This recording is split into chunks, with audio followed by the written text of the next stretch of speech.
ਵਾਹਿਗੁਰੂ ਜੀ ਕਾ ਖਾਲਸਾ ਵਾਹਿਗੁਰੂ ਜੀ ਕੀ ਫਤਿਹ। ਅਕਾਲ ਚੈਨਲ ਤੇ YouTube channel ਅਕਾਲ audio books ਤੇ ਤੁਸੀਂ ਸੁਣ ਰਹੇ ਹੋ ਲੇਖਕ ਸਰਦਾਰ ਕਪੂਰ ਸਿੰਘ ਜੀ ਦੀ ਲਿਖੀ ਹੋਈ ਕਿਤਾਬ ਰਾਜ ਕਰੇਗਾ ਖਾਲਸਾ ਤੇ ਹੋਰ ਨਿਬੰਧ ਦਾ 16ਵਾਂ ਅਧਿਆਇ ਸੂਫੀ ਮਤ ਦਾ ਨਿਕਾਸ ਤੇ ਵਿਕਾਸ। ਪਿਛਲੇ ਅਧਿਆਇ ਸਿੱਖ ਇਸਲਾਮ ਸੰਘਰਸ਼ ਦਾ ਸਿਧਾਂਤਕ ਪਿਛੋਕੜ ਵਿੱਚ ਲੇਖਕ ਨੇ ਸਿੱਖ ਧਰਮ ਤੇ ਇਸਲਾਮ ਧਰਮ ਦੇ ਵਿੱਚ ਕਦੋਂ ਫਿੱਕ ਪੈਣੀ ਸ਼ੁਰੂ ਹੋਈ ਅਤੇ ਕਿਸ ਤਰ੍ਹਾਂ ਸਿੱਖਾਂ ਤੇ ਮੁਗਲਾਂ ਵਿੱਚ ਧਰਮ ਨੂੰ ਲੈ ਕੇ ਜੰਗ ਛਿੜੀ ਉਸ ਬਾਰੇ ਜਾਣਕਾਰੀ ਦਿੱਤੀ ਸੀ। ਤੇ ਹੁਣ ਸ਼ੁਰੂਆਤ ਕਰਦੇ ਹਾਂ 16ਵਾਂ ਅਧਿਆਇ ਜਿਸ ਦਾ ਨਾਮ ਹੈ ਸੂਫੀ ਮਤ ਦਾ ਨਿਕਾਸ ਤੇ ਵਿਕਾਸ। ਅਸੀਂ ਇਸ ਲੇਖ ਨੂੰ 5 ਭਾਗਾਂ ਵਿੱਚ ਵੰਡਾਂਗੇ। ਪਹਿਲਾ, ਸੂਫੀ ਪਦ ਦਾ ਅਰਥ ਤੇ ਸੰਕੇਤ ਕੀ ਹੈ। ਦੂਜਾ, ਸੂਫੀ ਮਤ ਦੇ ਸਿਧਾਂਤ ਕੀ ਹਨ। ਤੀਜਾ, ਸੂਫੀ ਮਤ ਦਾ ਨਿਕਾਸ ਜਾਂ ਮੂਲ ਕੀ ਹੈ। ਚੌਥਾ, ਸੂਫੀ ਮਤ ਦੇ ਵਿਕਾਸ ਦੀ ਸੰਖੇਪ ਜਿਹੀ ਰੂਪਰੇਖਾ। ਅਤੇ ਪੰਜਵਾਂ, ਸੂਫੀ ਮਤ ਦੇ ਸਿਧਾਂਤਾਂ ਤੇ ਸਾਧਨਾ ਦਾ ਸਾਡੇ ਆਧੁਨਿਕ ਜੀਵਨ ਤੇ ਸਮੱਸਿਆਵਾਂ ਨਾਲ ਕੀ ਸੰਬੰਧ ਹੈ। ਪਹਿਲਾ, ਸੂਫੀ ਪਦ ਦਾ ਅਰਥ ਤੇ ਸੰਕੇਤ ਕੀ ਹੈ। ਸੂਫ ਅਰਬੀ ਭਾਸ਼ਾ ਦਾ ਸ਼ਬਦ ਹੈ ਜਿਸ ਦੇ ਅਰਥ ਹਨ ਉੱਨ। ਸੂਫੀ ਉਹ ਜੋ ਉੱਨ ਦੇ ਕੱਪੜੇ ਪਹਿਨੇ। ਸੂਫੀ ਨੂੰ ਈਰਾਨ ਵਿੱਚ ਪਸ਼ਮੀਨਾ ਪੋਸ਼ ਵੀ ਕਹਿੰਦੇ ਹਨ, ਜਿਸ ਤੋਂ ਇਹ ਸਿੱਧ ਹੁੰਦਾ ਹੈ ਕਿ ਸੂਫੀ ਦੇ ਅਰਥ ਇਹ ਹਨ ਕਿ ਜੋ ਉੱਨ ਦੇ ਕੱਪੜੇ ਪਹਿਨੇ ਜਾਂ ਉਹ ਮਤ ਜਾਂ ਸੰਘ ਜਿਸ ਦੇ ਅਨੁਯਾਈ ਉੱਨ ਦੇ ਕੱਪੜੇ ਰਹਿਤ ਵਜੋਂ ਪਹਿਨਦੇ ਹੋਣ। ਹਜ਼ਰਤ ਮੁਹੰਮਦ ਦੀ ਮ੍ਰਿਤਿੂ 632 ਈਸਵੀ ਤੋਂ ਪਿੱਛੋਂ ਝਟਪਟ ਹੀ ਮੁਸਲਮਾਨਾਂ ਦਾ ਰਾਜਸੀ ਤੇਜ਼ ਬੜਾ ਪ੍ਰਬਲ ਹੋ ਗਿਆ ਸੀ ਅਤੇ ਅਰਬ ਦੇਸ਼, ਸੀਰੀਆ, ਮਿਸਰ ਆਦਿ ਮੁਲਕ ਮੁਸਲਮਾਨਾਂ ਅਤੇ ਇਸਲਾਮਾਂ ਦੇ ਅਧੀਨ ਹੋ ਗਏ ਸਨ। ਰਾਜਸੀ ਸ਼ਕਤੀ ਅਤੇ ਧਨ ਦੌਲਤ ਦੇ ਨਾਲ ਨਾਲ ਅਧਰਮ ਅਤੇ ਸੰਸਾਰਿਕ ਬਿਰਤੀਆਂ ਦਾ ਪ੍ਰਭਾਵ ਪੈ ਜਾਣਾ ਇੱਕ ਕੁਦਰਤੀ ਜਿਹੀ ਗੱਲ ਹੈ। ਜਿਸ ਵੇਲੇ ਮੁਆਵੀਆ 661 ਤੋਂ 680 ਇਸਲਾਮ ਦਾ ਖਲੀਫਾ ਬਣਿਆ ਤਾਂ ਰਾਜਸੀ ਮੁਸਲਮਾਨਾਂ ਦੀ ਰੋਹ ਰੀਤ ਬਹੁਤ ਹੱਦ ਤੱਕ ਸੰਸਾਰੀ ਅਤੇ ਕੁਟਲ ਹੋ ਚੁੱਕੀ ਸੀ। ਇਸ ਖਲੀਫੇ ਮੁਆਵੀਆ ਦਾ ਪੁੱਤਰ ਅਤੇ ਜਾਨਸ਼ੀਨ ਖਲੀਫਾ ਯਜ਼ੀਦ 680 ਤੋਂ 683 ਬੜਾ ਖੁੱਲਾ ਸ਼ਰਾਬੀ ਤੇ ਪਿਆਕ ਸੀ। ਉਸ ਵੇਲੇ ਇਸਲਾਮੀ ਖਿਲਾਫਤ ਦੀ ਰਾਜਧਾਨੀ ਵੀ ਮੱਕੇ ਤੋਂ ਬਦਲ ਕੇ ਦਮਸ਼ੀਕ ਸ਼ਹਿਰ ਵਿੱਚ ਲੈ ਆਂਦੀ ਗਈ ਸੀ। ਜਿਵੇਂ ਕਿ ਸਿੱਖ ਮਿਸਲਾਂ ਤੋਂ ਪਿੱਛੋਂ ਮਹਾਰਾਜਾ ਰਣਜੀਤ ਸਿੰਘ ਸਿੱਖ ਰਾਜ ਦੀ ਰਾਜਧਾਨੀ ਅੰਮ੍ਰਿਤਸਰ ਤੋਂ ਲਾਹੌਰ ਲੈ ਆਇਆ ਸੀ। ਇੱਕ ਸਦੀ ਹੋਰ ਬੀਤ ਜਾਣ ਉੱਤੇ ਜਦੋਂ ਕਿ ਇਸਲਾਮ ਦੀ ਰਾਜਸੀ ਸੀਮਾਂਤਕ ਫੈਲਾਓ ਈਰਾਨੀ ਸਾਮਰਾਜ ਦੀਆਂ ਹੱਦਾਂ ਉੱਤੇ ਵੀ ਛਾ ਗਿਆ ਤਾਂ ਇਹ ਰਾਜਧਾਨੀ ਬਗਦਾਦ ਨਾਮੀ ਨਵੇਂ ਵਸਾਏ ਹੋਏ ਸਵਪਨ ਨਗਰ ਦੇ ਵਿੱਚ ਅਸਥਿਤ ਕਰ ਦਿੱਤੀ ਗਈ, ਜਿੱਥੋਂ ਦੀ ਲੋਕ ਬੋਲੀ ਅਰਬੀ ਦੀ ਥਾਂ ਫਾਰਸੀ ਸੀ ਅਤੇ ਜਿਸ ਦਾ ਰੰਗਮੰਚ ਵਾਯੂਮੰਡਲ ਅਲਫ ਲੈਲਾ ਦੇ ਕਿੱਸਿਆਂ ਦੇ ਵਿੱਚ ਭਲੀ ਪ੍ਰਕਾਰ ਪ੍ਰਤੀਬਿੰਬਿਤ ਹੈ ਅਤੇ ਜਿਸ ਦਾ ਸੰਸਾਰ ਪ੍ਰਸਿੱਧ ਖਲੀਫਾ ਹਾਰੂਨ ਨਰਸ਼ੀਦ ਅਤੇ ਜਿਸ ਦਾ ਸੱਜਣ ਵਜ਼ੀਰ ਇਬਨ ਅਲੀ ਈਸਾ ਸੀ। ਇਹ 9ਵੀਂ ਸਦੀ ਈਸਵੀ ਦਾ ਪੂਰਬ ਭਾਰਤ ਹੈ, ਜਦੋਂ ਕਿ ਬਗਦਾਦ ਨਗਰ ਸੰਸਾਰ ਦੀ ਰੋਮਾਂਚ ਅਤੇ ਸਭਿਅਤਾ ਦਾ ਕੇਂਦਰ ਬਣ ਚੁੱਕਾ ਸੀ। ਬਗਦਾਦ ਇਸ ਸਮੇਂ ਦੁਨੀਆ ਭਰ ਦੀ ਕਲਾ, ਸੰਸਾਰ ਭਰ ਦੀ ਵਿਦਿਆ, ਵਿਸ਼ਵ ਸੰਸਕ੍ਰਿਤੀ ਦਾ ਕੇਂਦਰ ਅਤੇ ਰੰਗ ਰੋਮਾਂਚ ਦੀ ਪੂਰੀ ਬਣਿਆ ਹੋਇਆ ਸੀ। ਮਾਨੋ ਹਰੀਸ਼ ਚੰਦੋਰੀ ਦੀ ਨਗਰੀ ਜੋ ਸੁਰਗ ਲੋਕ ਤੋਂ ਮਾਤ ਲੋਕ ਵੱਲ ਉਤਰਦੀ ਮਧਾਕਾਸ਼ ਵਿੱਚ ਸਥਿਤ ਹੋ ਗਈ ਹੈ, ਦਜਲਾ ਨਦੀ ਦੇ ਕੰਢੇ ਉੱਤੇ ਆਬਾਦ ਹੋ ਗਈ। ਇਸ ਬਗਦਾਦ ਵਿੱਚ ਹੀ ਇਸ ਸਮੇਂ ਪ੍ਰਾਚੀਨ ਯੂਨਾਨੀ, ਅਫਲਾਤੂਨ, ਅਰਸਤੂ ਆਦਿ ਦੇ ਜਗਤ ਪ੍ਰਸਿੱਧ ਗ੍ਰੰਥਾਂ ਦੇ ਤਰਜਮੇ ਅਰਬੀ ਵਿੱਚ ਹੋਏ। ਇੱਥੇ ਤੇ ਇਸੇ ਸਮੇਂ ਹੀ ਸੰਸਕ੍ਰਿਤੀ ਦੇ ਗ੍ਰੰਥਾਂ ਪੰਚਤੰਤਰ, ਸੂਰਿਆ ਸਿਧਾਂਤ, ਮਹਾਬ੍ਰਿਹਦ ਜਾਤਕ, ਹਿਤੋਪਦੇਸ਼, ਬੇਤਾਲ ਪੰਚਵਿੰਸ਼ੀ, ਦਰਸ਼ ਕੁਮਾਰ ਚਰਿਤ, ਪਰਾਸ਼ਰ ਸਿਧਾਂਤ, ਮੰਡੂਕੋਪਨਿਸ਼ਦ, ਕਾਤਿਆਯਨਨ ਸੂਤਰ ਆਦਿ ਫਲਸਫਾ ਸਹਿਤ ਗਣਿਤ ਵਿਦਿਆ ਅਤੇ ਜੋਤਿਸ਼ ਦੇ ਅਮੁੱਲ ਭੰਡਾਰ ਨੂੰ ਅਰਬੀ ਵਿੱਚ ਉਲਾਥਿਆ ਗਿਆ। ਈਸਾਈ ਸਾਧੂ, ਬੋਧੀ ਭਿੱਖੂ, ਮਹਾਯਾਨੀ, ਦਰਸ਼ਨ ਵੇਤਾ, ਬ੍ਰਾਹਮਣ, ਪੰਡਿਤ ਅਤੇ ਮੁਸਲਮਾਨ ਉਲਮਾ ਬਗਦਾਦ ਵਿੱਚ ਉਸ ਸਮੇਂ ਮੋਢੇ ਨਾਲ ਮੋਢਾ ਖਹਿ ਕੇ ਰਹਿੰਦੇ ਸਨ ਅਤੇ ਸ਼ਾਹੀ ਸਨਮਾਨ ਦੇ ਪਾਤਰ ਸਨ। ਇਸ ਵਾਤਾਵਰਣ ਦੀ ਰਾਜਸੀ ਗਿਲਾਨੀ ਅਤੇ ਸੰਸਾਰੀ ਜੀਵਨ ਦਾ ਪ੍ਰਤੀਕਰਮ ਜੋ ਧਾਰਮਿਕ ਮੁਸਲਮਾਨਾਂ ਉੱਤੇ ਹੋਇਆ, ਉਹੀ ਸੂਫੀ ਮਤ ਦੀ ਲਹਿਰ ਦਾ ਅਸਲੀ ਸੰਚਾਲਕ ਹੈ ਅਤੇ ਇਸੇ ਨੇ ਇਸ ਲਹਿਰ ਨੂੰ ਜੀਵਨ ਪ੍ਰਦਾਨ ਕੀਤਾ ਹੈ। ਉਸ ਸਮੇਂ ਦੇ ਖਲੀਫਿਆਂ ਵਿੱਚੋਂ ਇੱਕ ਖਲੀਫਾ ਅਬਦੁਲ ਅਜੀਜ਼ 717 ਤੋਂ 720 ਹੋਇਆ, ਜਿਸ ਬਾਬਤ ਮਸ਼ਹੂਰ ਹੈ ਕਿ ਉਹ ਨਾ ਤਾਂ ਸ਼ਰਾਬ ਪੀਂਦਾ ਸੀ ਅਤੇ ਨਾ ਹੀ ਰੰਗ ਰਾਗ ਦਾ ਸ਼ੌਕੀਨ ਸੀ। ਉਹ ਧਾਰਮਿਕ ਬਿਰਤੀਆਂ ਵਾਲਾ ਪਾਤਸ਼ਾਹ ਸੀ।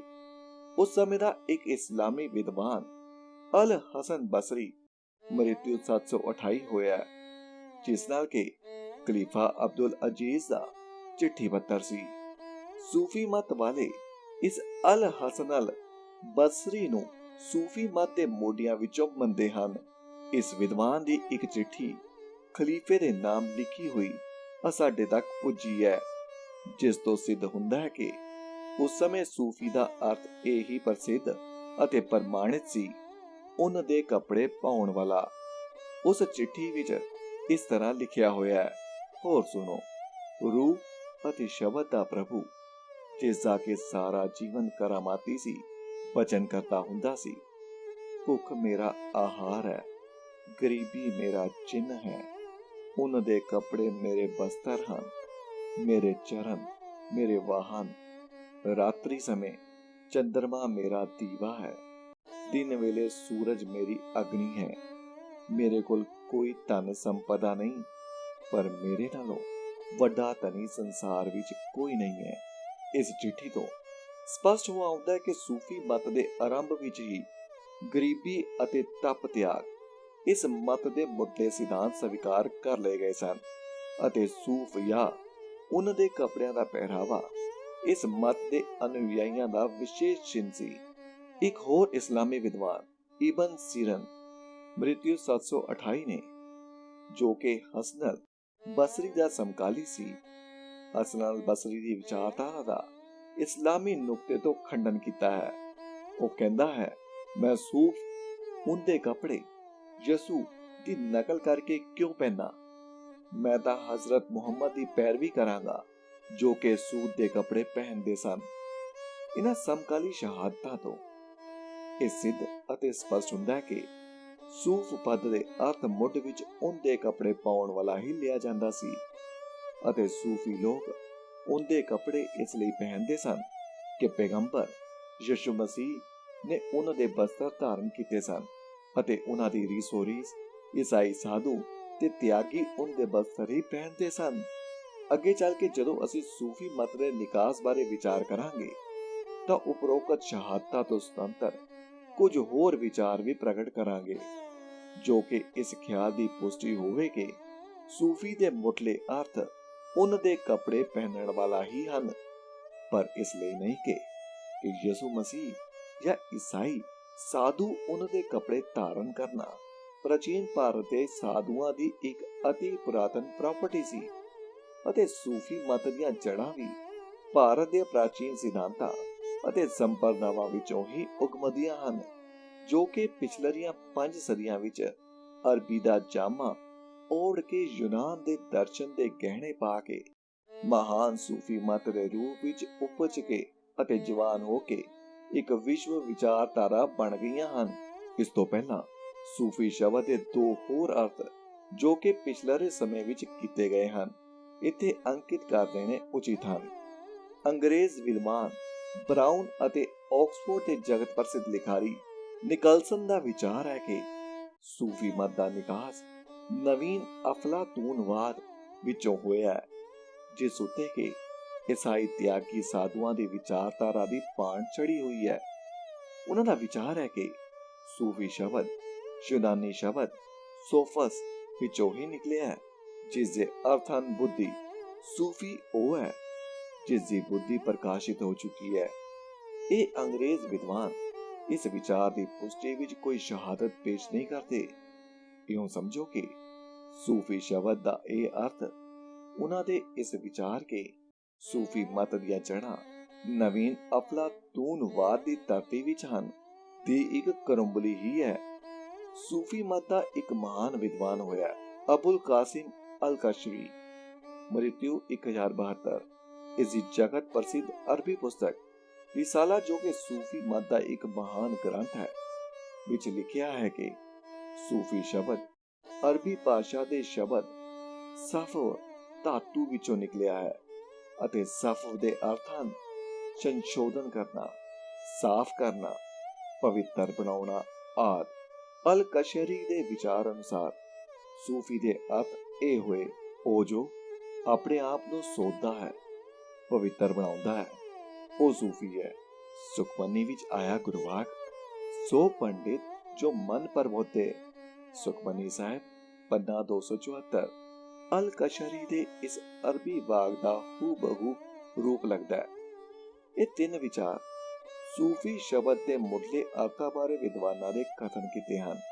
हुण असीं सूफी मत के बुनियादी सिद्धांतां दा संक्षेप वर्णन करके उन्हां सिद्धांतां दे निकास बारे विचार करन समय सिद्ध करन दा यतन करांगे कि सूफी पद के शाब्दिक अर्थ पहले अते मुढ़ले ही ठीक ते प्रमाणिक हन, बाकी दोवें मनोकल्पित अते वाद आश्रित हन। दूसरा, सूफी मत के सिद्धांत की हन। सूफी मत के सर्व प्रमाणिक सिद्धांत अते रहो रीत, जो कि सूफी मत दीआं भिन्न-भिन्न शाखा अते संप्रदावां दे धर्म ग्रंथां दे अध्ययन करन तो सही हुंदे हन। पहला, ईश्वरी सत्ता सर्वव्यापक है। दूजा, धार्मिक संघां ते मठां दी प्राप्ति। तीसरा, धार्मिक जीवन नूं मार्ग बंद तरीकत नाल तुलना देनी। चौथा, शिंगार रस दे प्रमाणां दी आत्मक अवस्था नूं निरूपण करन लई खुली वरतो। अते पंजवां, पुनर जन्म दे विच स्पष्ट या परोख के लुकवा विश्वास। ये पंज चिन्ह ते सिद्धांत सूफी मत दे सब संप्रदावां ते शाखा दे विच प्रचलित हन। किते स्पष्ट ते किते रहसी या समाजिक वातावरण नूं मुख रख के लुकवे इशारियां दे चिन्हां दे विच पुरातन सूफी लिखारियां विच अल हर्स बिन अस दिल मुहासिब जन्म 781 का नाम बड़ा प्रसिद्ध है अते इस विद्वान का बहुत सारा जीवन बगदाद विच ही बीते है। इसने पहलो पहल सूफी मत के सिद्धांतां नूं इस्लाम नाल मिलण दा भरपूर यतन कीता अते हजारां हदीसां हजरत मुहम्मद दे कुरान शरीफ विच अंकित वचन इकट्ठे कीते, या जिवें कि उसदा समकाली अहमद बिन हंबल कहंदा है, मनोकल्पित कीते, जिन्हां दे आधार ते इह सिद्ध कीता जा सके कि सूफी मत दे सिद्धांत ते साधन इस्लामी मत दे अनुकूल हन। इह मुहासिबी ने सूफी मत उत्ते एक महान ग्रंथ अरबी भाषा विच लिखिया है, अल रियाइली हकूकला। इस विचों कहंदा है, जिउंदियां मर जाना एहो दीन अते एहो सूफी मत है। इसदा जगत प्रसिद्ध चेला अते समकाली अल जुनैद बगदादी मृत्यु 910 सी, जिसनों सूफी लोग अते आत्मिक उच्चता के कारण शेखुल तरकीब अथवा सूफी मत का महान आचार्य कहते हैं। उसके कथन अनुसार सूफी मत यह है कि अकाल पुरख तेरी आह की मृत्यु करके तेनू अपने आपे विच जीवन प्रदान करे। सूफी मत का ध्रुवधारा हुसैन बिन मंसूर अल हाज पेंजा, जिसनू सन 1922 विच बगदाद दे विच सज्जन वजीर अल इबिन ईसा दे हुक्म नाल सूली उते चाड़ के शहीद कर दिता गया सी। वो उपरोक्त अल जुनैद दा समकाली ही सी, पर अल जुनैद नालों किते वध नीडर अते बेबाक कहना मंसूर भी ओही सी, जो जुनैद ने कहा कि आत्मा दा परमात्मा विच प्रवेश ही सूफी साधन दी अंतिम मंजिल है। पर अपनी पुस्तक किताबुत वासीन विच मंसूर बहुत स्पष्ट हो गया है, जे तू अकाल पुरख नूं नहीं पछाता तां उस दियां निशानियां दा पछाण। आहा उस निशानी है, आहा ही परम सत अनहल हक है, क्यों जो अकाल पुरख दी परम सत्ता द्वारा ही आहा सदा सत है। इस विच मंसूर ने यह भी कहा सी कि मैं मंसूर अलहाज अकाल पुरख हां। ਉਹ ਕੇਵਲ ਉਪਨਿਸ਼ਦਾਂ ਦੇ ਸਿਧਾਂਤ ਤਤਵਮਸੀ ਬ੍ਰਹਮਾਸਿਮ ਆਹ ਬ੍ਰਹਮ ਦੀ ਅਰਬੀ ਭਾਸ਼ਾ ਵਿੱਚ ਅਨੁਵਾਦ ਕਰਨ ਦੇ ਯਤਨ ਹੀ ਕਰ ਰਿਹਾ ਸੀ। ਪਰ ਸ਼ਰਅ ਦੀ ਅਦਾਲਤ ਦਾ ਫੈਸਲਾ ਹੋਇਆ ਹੈ ਕਿ ਮਨਸੂਰ ਨੇ ਰੱਬ ਹੋਣ ਦਾ ਦਾਅਵਾ ਕੀਤਾ ਹੈ।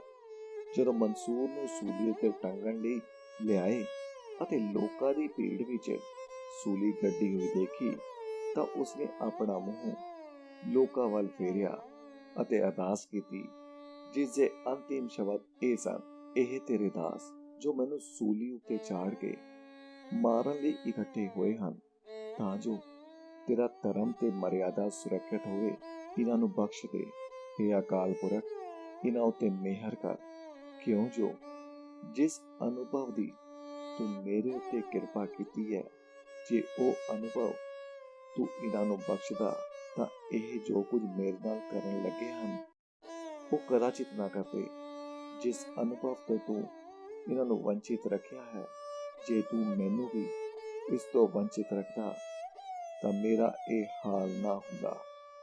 ਜੋ ਹੋਣ ਲੱਗਾ, ਜੋ ਤੂੰ ਕਰੇ ਸੋ ਭਲਾ ਹੈ, ਜੋ ਤੂੰ ਦੇਵੇਂ ਸੋ ਭਲਾ ਹੈ, ਤੈਨੂੰ ਸਦਾ ਨਮਸਕਾਰ ਹੈ।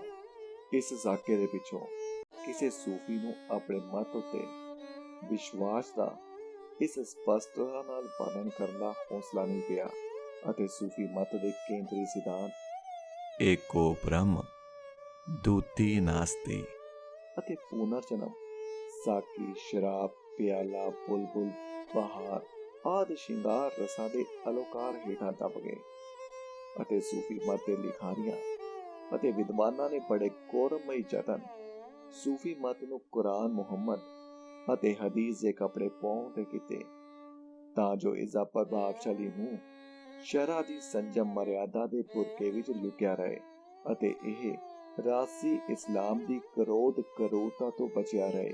ਸੂਫੀ ਮਤ ਵਿੱਚ ਇਸ ਝੁਕਾਅ ਦਾ ਮਹਾਨ ਵਿਦਵਾਨ ਪ੍ਰਚਾਰਕ ਹੈ ਅਬੂ ਹਾਮਿਦ ਮੁਹੰਮਦ ਬਿਨ ਅਲ-ਗਜ਼ਾਲੀ 1059 ਤੋਂ 1111, ਜੋ ਕਿ ਨਾਜ਼ਿਮਾ ਮਦਰਸਾ ਬਗਦਾਦ ਵਿੱਚ ਇਸਲਾਮੀ ਧਰਮ ਦਾ ਪ੍ਰੋਫੈਸਰ ਸੀ ਅਤੇ ਜਿਸ ਨੇ ਇਹ ਸਿੱਧ ਕਰਨ ਲਈ ਕਿ ਸੂਫੀ ਮਤ ਇਸਲਾਮ ਮਤ ਦੇ ਐਨ ਅਨੁਕੂਲ ਹੈ, ਮਹਾਨ ਗ੍ਰੰਥ ਇਹਯਾਉਲ ਉਲਮ ਉਲ ਦੀਨ ਨਾਮੀ ਅਰਬੀ ਭਾਸ਼ਾ ਵਿੱਚ ਲਿਖਿਆ ਅਤੇ ਇਸ ਦੇ ਕਾਰਨ ਇਸਲਾਮੀ ਸੰਸਾਰ ਵਿੱਚ ਹਜਤੁਲ ਇਸਲਾਮ ਦੀ ਮਾਨਵੀय ਉਪਾਧੀ ਨਾਲ ਪ੍ਰਸਿੱਧ ਹੋਇਆ।